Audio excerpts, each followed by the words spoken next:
When our church had 18,000 plus income in a whole year, we didn't borrow. I ask you again, who is the main figure that you know when it comes to a particular church or ministry? It's always the apex. First of all, let's appreciate that there are spiritual hierarchies.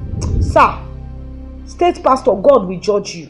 As a woman who alleges to be a pastor in the Living Faith Church came out on social media to rant about her situation, or would I say complain to the public jury as to the situation happening to her. But of course, Bishop David Oyedepo remains her papa, which she hopes that her video gets to him based on certain things she's planning to do. Okay, so don't be confused by the title of this video, because some of you do not just listen before concluding whatever you think because of my captions. But let's look at the video together in case you haven't watched it before. I'm going to play it for you to watch it because I do things differently. I pay attention to every detail as I give my opinion of what I'm seeing, and then I hope you can answer the questions I ask you as well in the comments.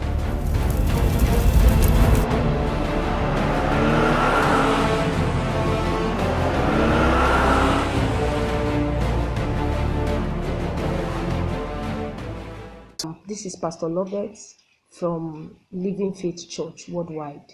Please, I want to bring it into our notice. Please share this video. Share it, please. I'm a pastor in Living Faith Church Worldwide, and we've been working since 2019. The benchmark for every evangelist that was given to us was 50 adults, which by the grace of God, I beat that benchmark. My attendance in Living Faith Church, Agonkame, where I worship, the branch where I pastor, we are more than 100, sometimes 90 something, sometimes 120.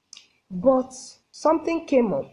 One morning I woke up and I saw a letter of release, this one, and I called my fellow female colleague. They said it's true, they've seen theirs. What was read in there, please let me read it, viewers. Is letter of release in view of the need for strategic reorganization and restructuring, and in accordance with applicable policy provision, be informed that your services are no longer required in the ministry with immediate effect. Now they are sending people that work for 3 years, not just work successfully for 3 years. They said with immediate effects. They continued and said that to ensure the handover of all properties of the ministry in your possession, including your official accommodation, to the state pastor, Lagos, before departure, which means even the house that we are staying, we are to hand it over. At the completion of your exit, the account department shall pay you 2 months gross salary in lieu of notice. That is at the completion. Now, this is where I'm going, sir. Sirs and ma, who is watching me. You are releasing someone, you released immediately. That is not enough. You said we should go with immediate effects. There was no crime committed. There was nothing that they said. They only said for strategic reorganization and restructuring. Say they should leave. Okay, you said they should pay us 2 months salary. That's immediately we complete our exit clearance. Now this is where I'm heading to. We now went to the states, according to the letter, to write exit of clearance. We have finished the exit clearance or whatever. In person, we owe nobody. We owe the commission nothing, not even offering. We don't owe. As I'm talking to you now, some of my colleagues are on the street. They've not paid us the 2 months salary. September is gone. They've not paid us the 2 months salary. Which I'm saying now that if they are going to pay us, they are not to pay us again September and October. They are to pay us September, October, and November, because many of us worked for September, yet we have not seen salary. Now, there is this man called Ogbonyomi Adeleye, is the state pastor in Lagos State. He is fond of one habit. Whenever they are to pay salary, he will use the money to borrow bank. He has been doing it ever since, not today. Pastors will begin to beg for food. Pastors in Living Faith Church will begin to stay hunger. The next thing, when you call state, they will tell you, do you want to be sacked? On top of your own salary. They will not tell you, do you want to be sacked? Or they will not tell you, are you living by salary? Or you are living by the favor of God? If I'm living by salary, no problem, that's my faith. Only for me to find out and see that he uses the salary they send to him to pay people to borrow bank. So that when bank is paying him, they will pay him with interest. Using people's livelihood to play, to gather his own wealth. That is how it has been going from time to time. I'm coming now because it's so touching that after sacking people without no evidence, pay them, you have refused to pay them. Many don't even have where to stay. Many are even sleeping on the street, jumping from one place to another. Pay them now is a problem. And in the letter here, it is clearly stated that at the completion of your exit clearance, the account departure shall pay you 2-month gross salary in lieu of notice. He said at the completion, we have completed it, sir. We completed it in the first Monday, the beginning of September, early this month. And now we are getting to the end of September. They are not even thinking of paying. Then I decided to call the accountant, the state accountant. He now told me clearly, I have the record audio of me and the accountant. He told me clearly that the money is already in their account in the state church. But the state pastor said he shouldn't pay. And I asked him, why is he saying you shouldn't pay? Are we still owing the commission? He said no. Say he knows that he's using the money to do business. He knows that state pastor is using the money to do business. That is, he will keep it in bank so that it can increase interest on people's livelihood. I will put his picture here for the world to see. On people's livelihood. Sir, state pastor, God will judge you. Ogbonyomi Adeleye, God will judge you. Now, because he wants to retire from the commission, Winners Chapel, so you must gather wealth before. He made it clear in the office when we went. He said his birthday is next 2 months. They asked him to go and relax, but he cannot go because members will forget him if he goes. So he wants to use opportunity to as in for the members to gather wealth gather money for him on his birthday. Please share this video because after now it will be dragged to court. Please share this video. It must get to Papa because the next thing the females are planning to do is to go to Canaan land. Please share it. Thank you and God bless you. Welcome back once again. Whoa. Now, first of all, when I was looking at this particular video, majority of the comments I was reading about it were saying that the Winners Chapel do not have female pastors. So I'm asking you right now, because it is one thing for she to be claiming to be a pastor in the ministry, and some people also claim that most of them are called evangelists, the women, not as if they're technically pastors. So this particular Loved Patrick, because like for me, my kind of person, I searched her on Facebook, I didn't see anyone that exists like that. I tried to find the Axis of Lagos. I don't know, maybe she operates her own branch of the church and they are not on social media, because however this video got out, did she post the video herself or she sent the video to Paran or whoever posted it first on social media? Because I like to talk from a reference point as I get to give a commentary about this. So tell me in the comments, because some of you are members. You see, when I ask questions in videos, you do not answer. Your focus is that the fact that I am talking about what you don't want me to talk about, but it's already obvious out there. But based on this right now, these are the kind of people that when I talk about things like that, they come in the comments and then they'll be putting all kinds of defense and blah blah blah. Now that you are now touched, because by virtue, anyone that is a pastor is anointed, right? So right now you are now the one touched You have now come public and looking for the public to be the one to share it so that it gets to reach Papa. Just like the last video I made about what happened in Redeemed Christian Church of God, about the girl that was, raped by the father and all that. I shared the video right here, and the way I crafted the video was so that it gets to the apex of the church by playing the video of what Pastor Oyedepo himself said about the subject of rape that happened to his daughter. Now I say his daughter because he said his daughter. Everyone was angry in the comments because I had to mention the name of the general overseer of the church. But the main goal of that particular video and all that was for you to get to the apex so that they know what is happening in the branches of the church. Or because it's a big, you think it's easy to run a church?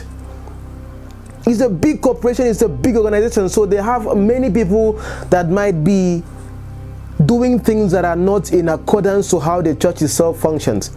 But unlike this particular case right now, this person is purported to be from within. Said, according to her, she is a female pastor, and there are other female pastors as well. Can you just focus on making that clear if you were a leader in that church? Because some of you watching me right now might even be pastors in one of the branches. But let's look at some things she said right there in the video. Elijah, send down fire. Bless my altar. She talked about the fact that she had a target of 50 adults, and she had even gone beyond the target that was set for her. So right now you should know, those of you that are members of different branches of churches, reminds me of what Bishop Obioye himself said one time. Listen to this yourself. I'm not equal with Bishop Oyedepo. I'm not equal to him. Anybody who tells me only wants to misguide me. I'm not. And I know it. I thank God I know it. And I carry myself as one who knows it. Now, please note also that ministry, especially pioneering a ministry, is a call from God. You may be a fine preacher, but you are not called to pioneer a ministry. Let every man therefore abide in the calling where God has called him. Why not? There will be people who are called to pioneer ministry from existing ministry. There will be, and there are some of us who are. But if he doesn't call you, don't call yourself. If he doesn't call you, don't call yourself. I've often said, God will assign you only to what he has designed you for. So know what he designed you for and stay on the assignment. And I've said this also myself as well in my videos. Some of you, because some of you watching me are pastors, there are some pastors that are called, they are called for them to pastor their own ministry, or being called for them to be under, like he has also talked about right here, Bishop Obioye talking about that. There are some that are not called, like from Genesis, from the inception, they were never called from beginning. They are just in for the business of it. There are some that were called, but they have missed it. But because they are used to the routine of what they have been doing over time, they just stay in the mix. And there are some that were even never called, of course, from the beginning. But them getting into it, in the midst of it, they now got arrested by God, and they are now doing the right things. But because I understand the dynamics of all of these things, that's why I'm not quick. I don't even label people to be fake, real, whatever. But back to the things she said. Right now, you as a member of any branch, know that you are targets, whether you like it or not. But also, I'm not saying this for you to focus on the fact that you are a goal to be accomplished, but actually the fact that you are serving God in spirit and in truth. Maybe today, sometimes they even account for your tithe and all that, so that, all of these things are put in proper records for them to tender to the boss where they work for under. So according to her, she had gone beyond the target that was set for her. Good one. Let's give her a round of applause for that. The next thing she talked about was she woke up to the letter. Now, how did she wake up to a letter? Okay, maybe that's just a sudden thing. Now I see that she woke up and the letter was on the side of her bed. So she woke up to the letter. She called her own colleagues as well, who are females like her, if you were listening. And those females confirmed that they got their letters as well in that aspect. But if you listen to what she said, at least, I wish I had seen the letter myself to read it and even understand what is going on in the mind of the originator of that letter, or would I say the church, as to what happened? Just like what happened in the other video I made about RCCG. I don't even think the apex of the church is aware, Pastor Abioye, which was my goal of making that video. But a letter was sent to the said pastor that raped his own daughter, and he was released from him being a pastor, which might not have even been in the knowledge of the apex of the church, the CEO himself, who is the reason why when you think of a particular church, who do you think of? No matter how you think of winners, the first person that comes to your mind is the apex.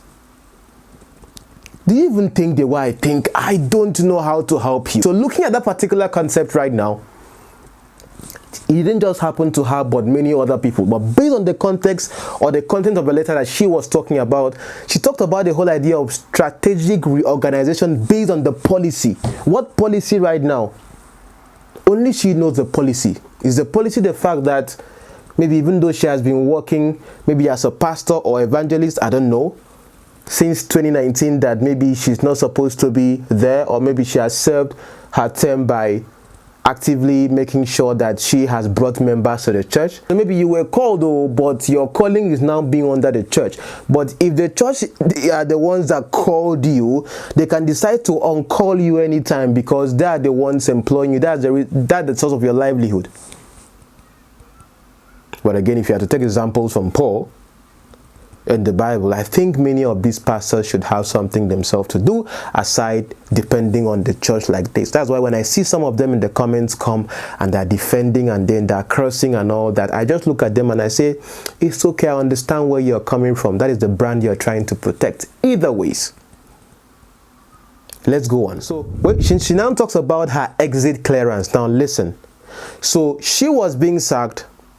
She had an issue with that, but later she accepted it based on the conditions given, 2 months of pay and all that. So she accepted it and then goes to go and do what she was required to do with the promise of her to be paid for 2 months. So why has she not been paid if the promise for her to be paid was there? So right now, you watching, in case you know her, some of you should just have to tell me in the comments. I was even looking at the comments of the video to see if anyone in the comments even knows how to even cite her. That means the 100+ members who might be very insignificant compared to how global and huge the church is, may not really be in the comments to defend, or would I say speak up for her. Because in the end, they would always side the papa more than her. So it depends on if they became part of the church because of her evangelism, or because of her active service, or because of the name of the brand that is popular. Because whether you like it or not, sometimes, let's say you go to the diaspora, if you were winners when you were in Nigeria, you will go there and look for a winners church to attend. Not because of the pastor that is in that particular branch, but because you were already part of that particular ministry from anywhere. So you just have to follow along on the same path, because you believe that this is a place that you are used to what happens. So the pastor cannot claim ownership of you or the one that brought you, even though the membership grows, but because of the brand that is the main figure that is being known. So I ask you again, who is the main figure that you know when it comes to a particular church or ministry? It's always the apex. So other pastors leverage on that relevance they get from the apex. That's why sometimes when you talk about the main person of the church, everyone gets angry. But they don't have a problem with you talking about maybe other branch pastors or something. But other branch pastors get their relevance and association from the main figurehead. That is what sustains their ministry as branch pastors. But like Bishop Obioye himself will talk about everyone knowing their place and also being active and a leader in that particular space. The truth is, there are some associates in ministries that don't have impact. But we realize that you have that uncommon impact. Are there secrets you would love to share with us that you observed has really, really, really helped? The top 2 or 3 of them, sir. Well, let me also quickly say that you can make your impact within a ministry if that is where God wants you to be. Impact is not limited to pioneering a ministry. Hey, come on. Don't even talk about sacking Bishop Obioye. Hey, don't even think about that. But just know that anyone that was hired can be sacked. I've been privileged to be close to God's servant Bishop Oyedepo before he received the call into ministry. At that time, he was relating with me as a brother. But once grace distinguished him, I must appreciate that grace. I must forget about past relationship or the linkage that brought me to him. I must now see him as my leader, my pastor, my prophet, upon whom God has placed grace that I need. That I need. Now, if as an assistant pastor, associate pastor, you preach and people clap for you, and you now think you are now equal with your leader, you are preparing for the ditch. If people come to you and say, oh, today's message was powerful, I didn't know God can use you like this. You know what they are telling you? Go and start your own ministry. That's what they are telling you. And if you leave, they will leave you. There are many people who talk others out of ministry and they abandon them.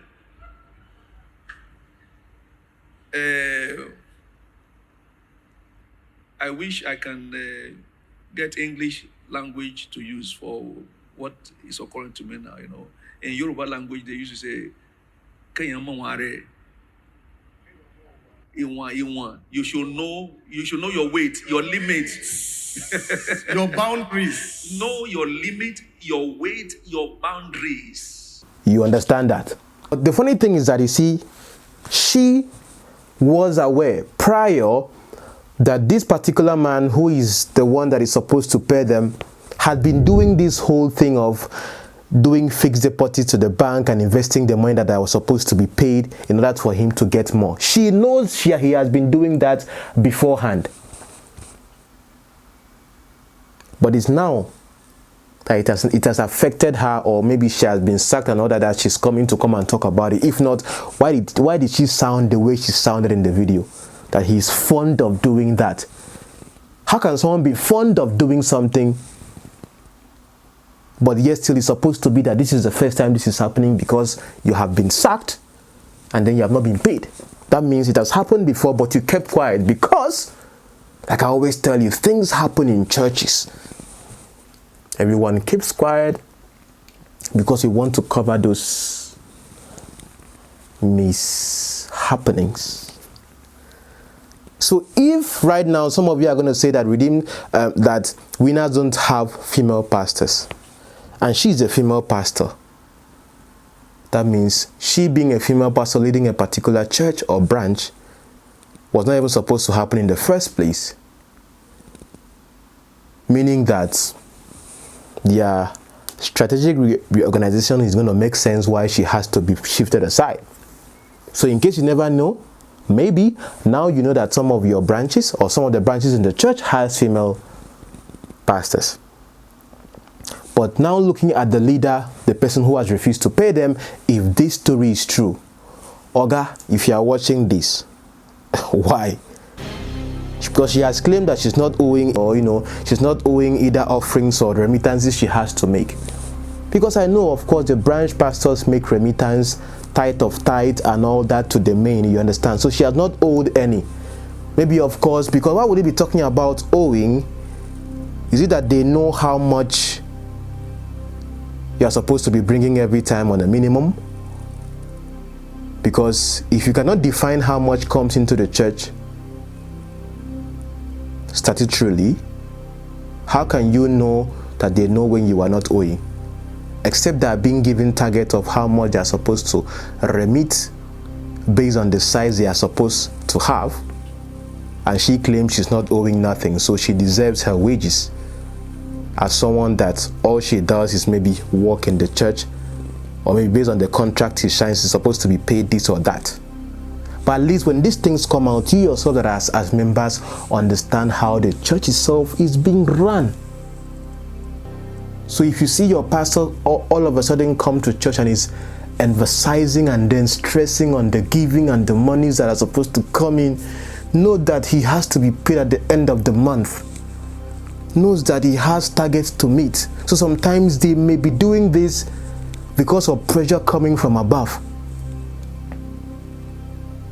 I don't know if you understand. So the whole concept of maybe if you don't tithe, you will not go to heaven, and the whole emphasis on the sowing seed and different kind of seed, give your Isaac, give your 5 loaves of bread and 2 fishes, give your all of that, might just be for them to make sure that they retain their spot, maybe get promoted, or maybe meet the target they're supposed to meet based on how the ministry functions. So right now, they are the ones exposing the secret of what happens behind the scenes while they stand on that altar, and then they preach to you as members, but you do not know.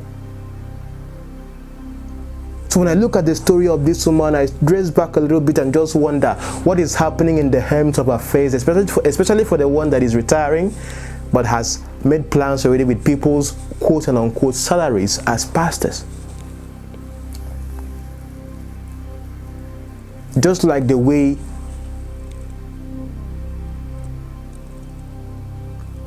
you are being paid from people's probably tithe and offerings, because whether you like it or not, it's not as if God comes down from heaven and takes these monies that we give. Every church is run with money, not water.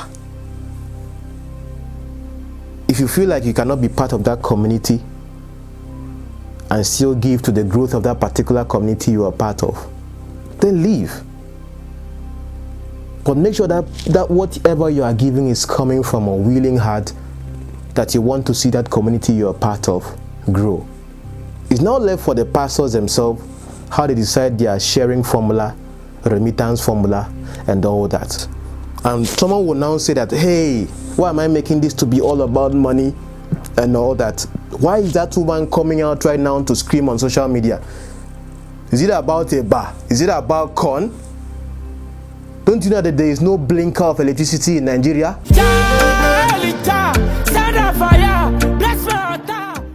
So the pastor that is almost retiring right now, in Winners, do you have a retirement plan whereby when someone retires, maybe they are being paid this every month or something? Because we know that in churches like, let's say, RCCG, they have an age limit where once you get to that age in pastoring, you are supposed to retire.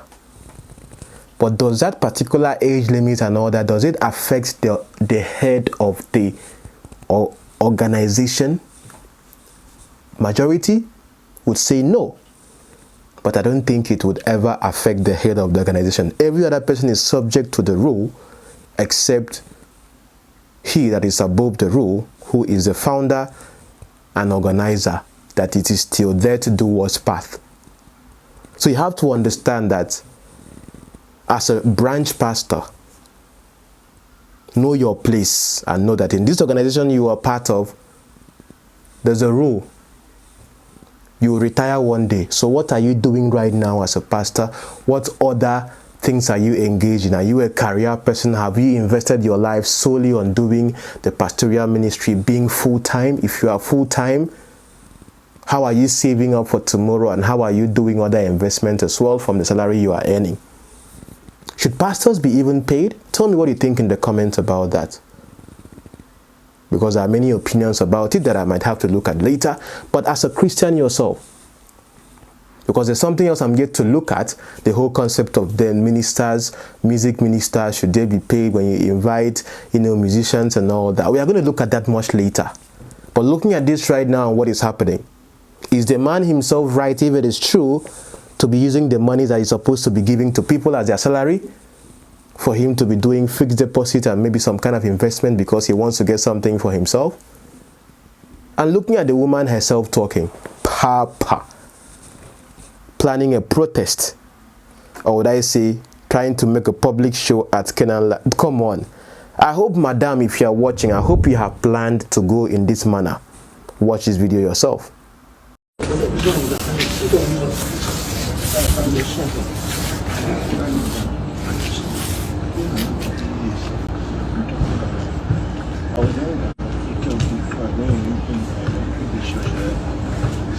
My father, you asked me to come, sir. You asked me to come. For 10 years now, I've been otherwise nothing because nothing is working for me, sir. I have to leave to come and see you because you asked me to come, Daddy. I've seen more than 3 times now. I can't be like this. Just pray for me. So break the yoke in my father's house so I can continue with what God has called me. Please, sir. I've seen you more than 3 times, sir. Just pray for me. I need to be prayer for me to move forward. That's why I came, my father.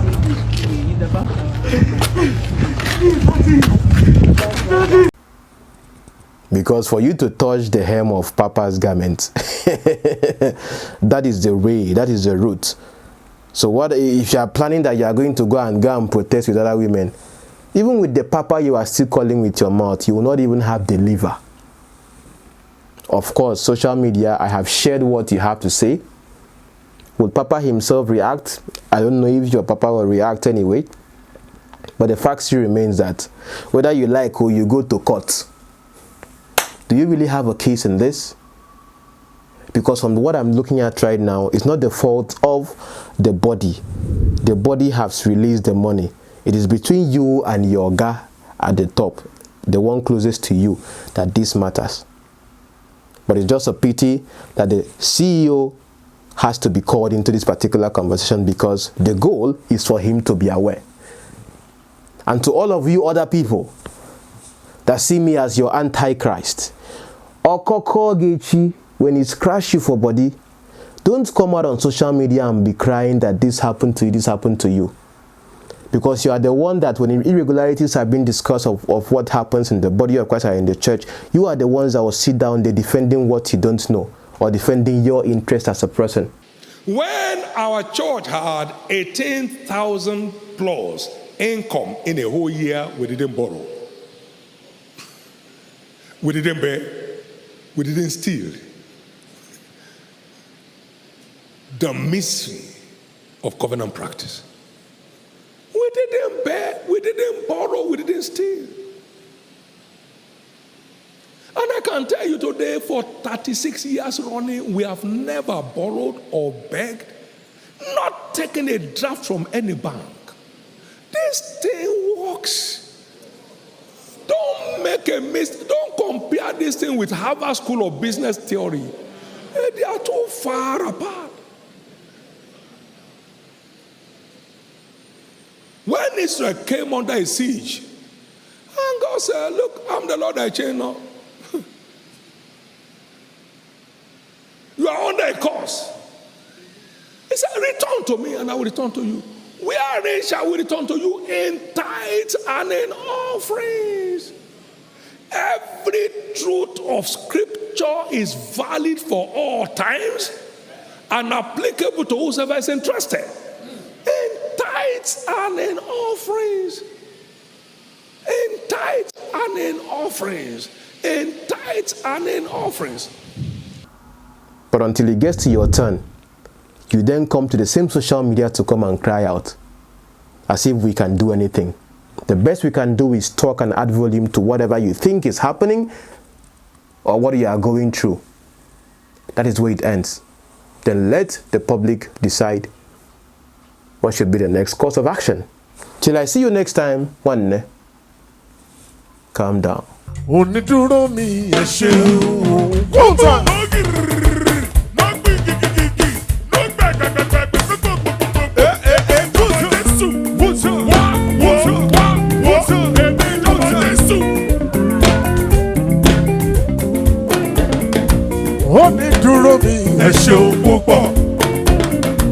Onídúró mi, ẹ ṣeun o.